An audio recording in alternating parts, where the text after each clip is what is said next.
Maya Angelou was born as Marguerite Ann Johnson on April 4, 1928, in St. Louis, Missouri.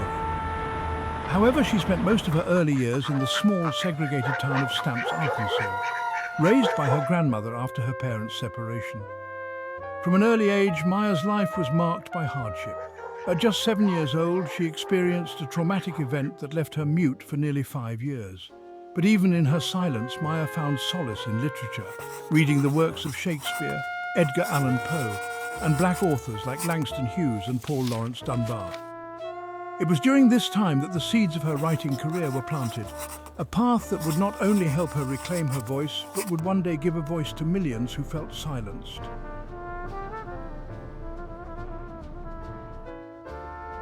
But Maya's childhood was not just shaped by the injustice of racism, it was also deeply marked by personal trauma. When she was just 7 years old, Maya was abused by her mother's boyfriend, a man named Freeman.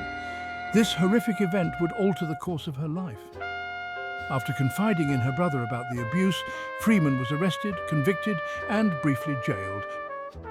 4 days after his release, he was found murdered, presumably by Angelou's uncles in retaliation for what he had done. Maya, feeling responsible for his death, sank into silence, believing that her words had the power to kill. For nearly 5 years, Maya Angelou refused to speak. She became selectively mute, choosing only to communicate with her brother Bailey.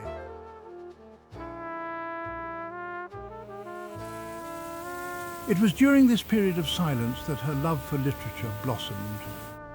Through the mentorship of a teacher, Mrs. Bertha Flowers, Maya was introduced to the works of classic writers like William Shakespeare, Edgar Allan Poe, and Charles Dickens. She also began to explore African-American authors such as Langston Hughes, Paul Laurence Dunbar, and Webb Du Bois. Mrs. Flowers would become a pivotal figure in Maya's life. She encouraged Maya to read aloud, reawakening her voice and instilling in her the power of language. Maya would later credit this period of silence for shaping her as a writer. In her memoir, I Know Why the Caged Bird Sings, she reflects on this time, writing, "I thought, my voice killed him. I killed that man because I told his name. And then I thought I would never speak again because my voice would kill anyone." Although her silence was born out of trauma, it became a space where Maya found refuge in the written word. She began to process her emotions and the world around her through reading and, eventually, writing. The silence was not just a reaction to the trauma, it was the foundation for the powerful literary voice she would later reclaim and share with the world. You may write me down in history with your bitter, twisted lies. You may trod me in the very dirt, but still like dust, I'll arise. Does my sassiness upset you? Why are you beset with gloom?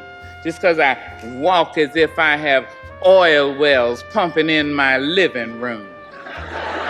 Just like moons and like suns with the certainty of... Angelou's advocacy for global peace was driven by her belief in the interconnectedness of all human struggles.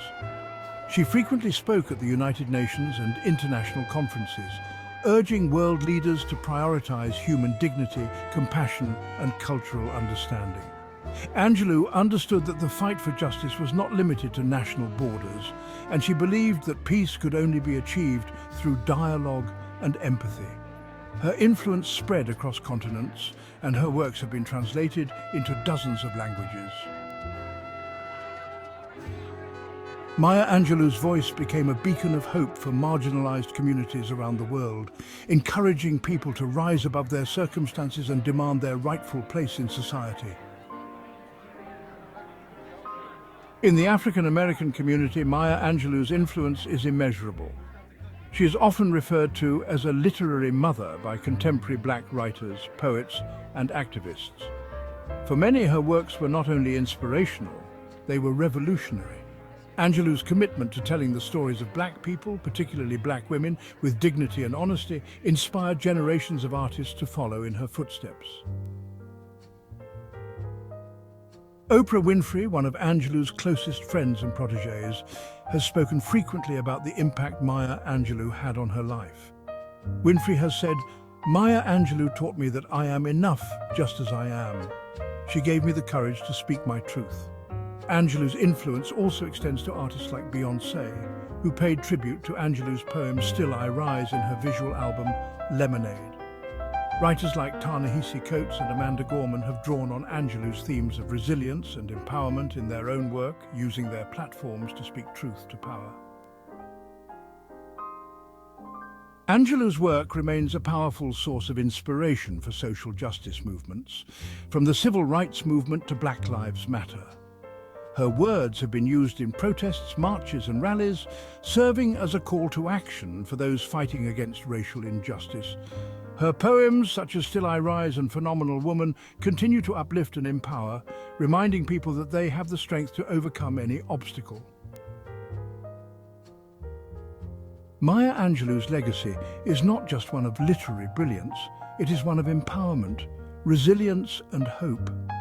She gave voice to the voiceless, broke down barriers, and challenged the world to be more compassionate, just and humane. Her works continue to inspire millions, reminding us that no matter how difficult the journey, we can rise. Her words, her activism, and her spirit live on, not only in the pages of her books, but in the hearts of all those who continue to fight for equality and justice. Maya Angelou's legacy is eternal.